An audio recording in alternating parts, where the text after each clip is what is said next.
제38장. 그 무렵에 유다는 형제들에게서 떨어져 나가 히라라고 하는 아둘람 사람이 사는 곳으로 가서 그와 함께 살았다. 유다는 거기에서 가나안 사람 수아라고 하는 사람의 딸을 만나서 결혼하고 아내와 동침하였다. 그가 임신하여 아들을 낳으니 유다가 그 아들 이름을 에르라고 하였다. 그가 또 임신하여 아들을 낳았다. 이번에는 아이의 어머니가 그 아들 이름을 오난이라고 하였다. 그가 또다시 아들을 낳고 이름을 셀라라고 하였다. 그가 셀라를 낳은 곳은 거십이다. 유다가 자기 맏아들 에르를 결혼시켰는데 그 아내의 이름은 다말이다. 유다의 맏아들 에르가 주님께서 보시기에 악함으로 주님께서 그를 죽게 하셨다. 유다가 오난에게 말하였다. 너는 형수와 결혼해서 시동생으로서의 책임을 다하여라. 너는 내 형의 이름을 이을 아들을 낳아야 한다. 그러나 오난은 아들을 낳아도 그가 자기 아들이 안 되는 것을 알고 있었으므로 형수와 동침할 때마다 형의 이름을 이을 아들을 낳지 않으려고 정액을 땅바닥에 쏟아버리곤 하였다. 그가 이렇게 한 것이 주님께서 보시기에 악하였다. 그래서 주님께서는 오난도 죽게 하셨다.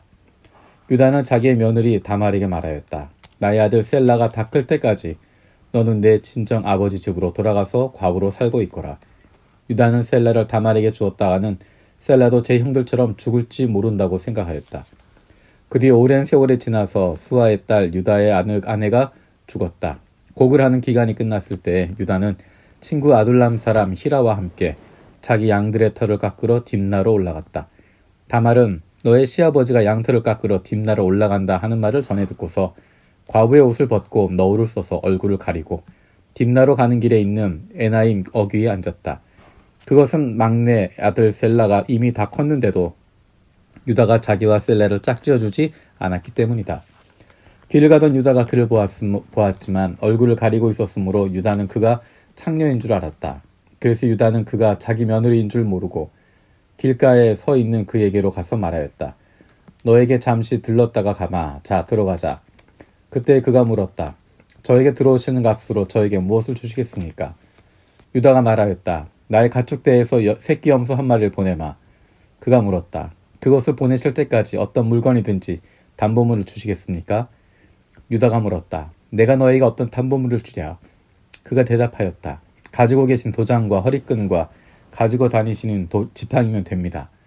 그래서 유다는 그것들을 그에게 맡기고서 그에게 들어갔는데 다말이 유다의 아이를 임신하게 되었다. 다말은 집으로 돌아와서 너울을 벗고 도로 과부의 옷을 입었다. 한편 유다는 자기 친구 아둘람 사람 편에 새끼 염소 한 마리를 보내고 그 여인에게서 담보물을 찾아오게 하였으나 그 친구가 그 여인을 찾지 못하였다. 그 친구는 거기 사는 사람들에게 에나임으로 가는 길가에 서 있던 창녀가 어디 있냐고 물었다. 그러나 그들의 말이 거기에는 창녀는 없다고 하였다. 그는 유다에게 돌아가서 말하였다. 그 여인을 찾지 못하였네. 그보다도 거기 사는 사람들이 그러는데 거기는 창녀가 없다고 하네.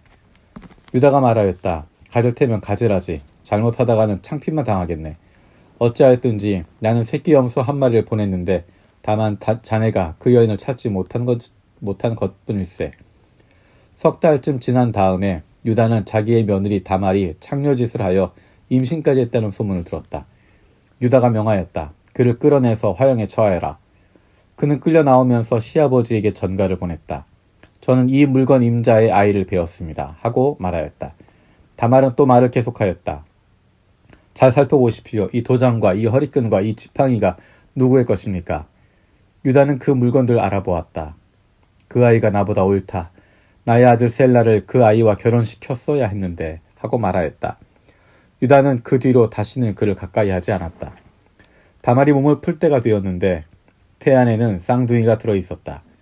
아기를 막 낳으려고 하는데 한 아기가 손을 내밀었다. 산파가 진홍색 실을 가져다가 그 아이의 손목에 감고서 말하였다. 이 아이가 먼저 나온 녀석이다. 그러나 그 아이는 손을 안으로 다시 끌어들였다. 그런 다음에 그의 아우가 먼저 나왔다. 산파가 어찌하여 내가 터뜨리고 나오느냐 하고 말하였다. 그래서 이 아이의 이름을 베레스라고 하고 그의 형 곧 진홍색 실로 손목이 묶인 아이가 뒤에 나오니 아이 이름을 세라라고 하였다. 제39장. 요셉이 이집트로 끌려갔다. 요셉을 이집트로 끌고 간 이스마엘 사람들은 바로의 신하인 경호대장 이집트 사람 보디발에게 요셉을 팔았다. 주님께서 요셉과 함께 계셔서 앞길이 잘 열리도록 그를 돌보셨다. 요셉은 그 주인 이집트 사람의 집에서 살게 되었다. 그 주인은 주님께서 요셉과 함께 계시며 요셉이 하는 일마다 잘 되도록 주님께서 돌보신다는 것을 알았다. 주인은 요셉이 눈에 들어서 그를 신복으로 삼고 집안일과 재산을 모두 요셉에게 맡겨 관리하게 하였다. 그가 요셉에게 자기 집안일과 그 모든 재산을 맡겨서 관리하게 한 그때부터 주님께서 요셉을 보시고 그 이집트 사람의 집에 복을 내리셨다. 주님이 내리시는 복이 주인의 집 안에 있는 것이든 밭에 있는 것이든 그 주인이 가진 모든 것에 미쳤다. 그래서 그 주인은 자기가 가진 모든 것을 요셉에게 맡겨서 관리하게 하고 자기의 먹거리를 빼고는 아무것도 간섭하지 않았다. 요셉은 용모가 준수하고 잘생긴 미남이었다. 일이 이렇게 된 지 얼마 지나지 않아서 주인의 아내가 요셉에게 눈짓을 하며 나하고 침실로 가요 하고 꾀었다. 그러나 요셉은 거절하면서 주인의 아내에게 말하였다. 주인께서는 모든 것을 나에게 맡겨 관리하게 하시고는 집안일에는 아무 간섭도 하지 않으십니다. 주인께서는 가지신 모든 것을 나에게 맡기셨으므로 이 집안에서는 나의 위에는 아무도 없습니다. 나의 주인께서 나의 마음대로 하지 못하게 한 것은 한 가지뿐입니다. 그것은 마님입니다. 마님은 주인 어른의 부인이시기 때문입니다. 그런데 내가 어찌 이런 나쁜 일을 저질러서 하나님을 거역하는 죄를 지을 수 있겠습니까? 요셉이 이렇게 말하는데도 주인의 아내는 날마다 끈질기게 요셉에게 요구해왔다. 요셉은 그 여인과 침실로 가지도 않았을 뿐만 아니라 아예 그 여인과 함께 있지도 않았다. 하루는 요셉이 할 일이 있어서 집 안으로 들어갔는데 그 집 종들이 집안에 하나도 없었다. 여인이 요셉의 옷을 붙잡고 나하고 침실로 가요 하고 졸랐다.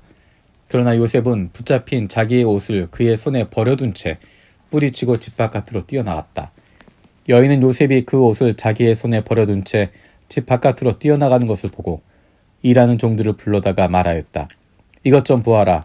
주인이 우리를 웃음거리로 만들려고 이 히브리 녀석을 데려다 놓았구나. 그가 나를 욕보이려고 달려들기에 내가 고함을 질렀더니 그는 내가 고함 지르는 소리를 듣고 제 옷을 여기에 내버리고 바깥으로 뛰어갔다. 이렇게 말하고 그 여인은 그 옷을 곁에 두고 주인이 집으로 돌아오기를 기다렸다. 주인이 돌아오자 그에게 이렇게 일러 바쳤다. 당신이 데려다 놓은 저 히브리 사람이 나를 농락하려고 나에게 달려들었어요. 내가 사람 살리라고 고함을 질렀더니 옷을 내 앞에 버려두고 바깥으로 뛰어나갔어요. 주인은 자기 아내에게서 당신의 종이 나에게 이 같은 행패를 부렸어요 하는 말을 듣고서 화가 치밀어 올랐다. 요셉의 주인은 요셉을 잡아서 감옥에 가두었다. 그곳은 왕의 죄수들을 가두는 곳이었다. 요셉이 감옥에 갇혔으나 하나님께서 그와 함께 계시면서 돌보아 주시고 그를 한결같이 사랑하셔서 간수장의 눈에 들게 하셨다. 간수장은 감옥 안에 있는 죄수를 모두 요셉에게 맡기고 감옥 안에서 일어난 온갖 일을 요셉이 혼자 처리하게 하셨다. 간수장은 요셉에게 모든 일을 맡기고 아무것도 간섭하지 않았다. 그렇게 된 것은 주님께서 요셉과 함께 계시기 때문이며 주님께서 요셉을 돌보셔서 그가 하는 일은 무엇이나 다 잘되게 해주셨기 때문이다. 40장. 이런 일들이 있은 지 얼마 뒤에 이집트 왕에게 술잔을 올리는 시종장과 빵을 구워 올리는 시종장이 그들의 상전인 이집트 왕에게 잘못을 저지른 일이 있었다. 바로가 그 두 시종장 곧 술잔을 올리는 시종장과 빵을 구워 올리는 시종장에게 노하여서 그들을 경호대장의 집안에 있는 감옥에 가두었는데 그곳은 요셉이 갇힌 감옥이었다. 경호대장이 요셉을 시켜서 그 시종장들의 시중을 들게 하였으므로 요셉이 그들을 받들었다. 그들이 갇힌 지 얼마 뒤에 감옥에 갇힌 두 사람 곧 이집트 왕에게 술잔 올리는 시종장과 빵을 구워 올리는 시종장이 같은 날 밤에 꿈을 꾸었는데 꿈의 내용이 저마다 달랐다. 다음 날 아침에 요셉이 그들에게 갔는데 요셉은 그들에게 근심스런 빛이 있음을 보았다. 그래서 요셉은 자기 주인의 집에 자기와 함께 갇혀있는 바로의 두 시종장에게 물었다. 오늘은 안색이 좋아 보이지 않습니다. 왜 그러십니까? 그들이 그에게 대답하였다.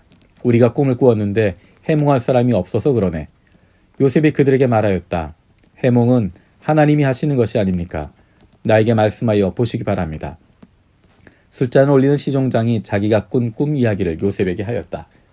내가 꿈에 보니 나의 앞에 포도나무가 있고 그 나무에는 가지가 셋이 있는데 거기에서 싹이 나더니 곧 꽃이 피고 포도송이가 익었네. 바로의 잔이 나의 손에 들려 있기에 내가 포도를 따다가 바로의 잔에 그 즙을 짜서 그 잔을 바로의 손에 올렸지. 요셉이 그에게 말하였다. 해몽은 이러합니다. 가지 셋은 사흘을 말합니다. 앞으로 사흘이 되면 바로께서 시종장을 불러내어 직책을 되돌려 주실 것입니다. 시종장께서는 전날 술잔을 받들어 올린 것처럼 바로의 손에 술잔을 올리게 될 것입니다. 시종장께서 잘 되시는 날에 나를 기억하여 주시고 나를 따로 생각해 주시길 바랍니다. 그리고 바로에게 나의 사정을 말씀드려서 나도 이 감옥에서 풀려나게 해주시기 바랍니다. 나는 히브리 사람이 사는 땅에서 강제로 끌려온 사람입니다. 그리고 여기에서도 내가 이런 구덩이 감옥에 들어올 만한 일을 하지 않았습니다. 빵을 구워 올리는 시종장도 그 해몽을 듣고 보니 좋아서 요셉에게 말하였다. 나도 한 꿈을 꾸었는데 나는 빵이 담긴 바구니 3개를 머리에 이고 있었네. 제일 위에 있는 바구니에는 바로에게 드릴 온갖 구운 빵이 있었는데 새들이 내가 이고 있는 바구니 안에서 그것들을 먹었네. 요셉이 말하였다. 해몽은 이러합니다. 바구니 셋은 사흘을 말합니다. 앞으로 사흘이 지나면 바로께서 시종장을 불러내서 목을 베고 나무에 매다실 터인데 새들이 시종장의 주검을 쪼아먹을 것입니다. 그러한 지 사흘째 되는 날, 그날은 바로의 생일인데 왕은 신하들을 다 불러 모으고 잔치를 베풀었다. 술잔을 올리는 시종장과 빵을 구워 올리는 시종장이 신하들이 모인 자리에 불려나갔다. 바로에게 술을 따라 올리는 시종장은 직책이 회복되어서 잔에 술을 따라서 바로의 손에 올리게 되고 빵을 구워 바치는 시종장은 매달려서 처형되니 요셉이 그들에게 해몽하여 준 대로 되었다. 그러나 술잔을 올리는 시종장은 요셉을 기억하지 못하였다. 그는 요셉을 잊고 있었다.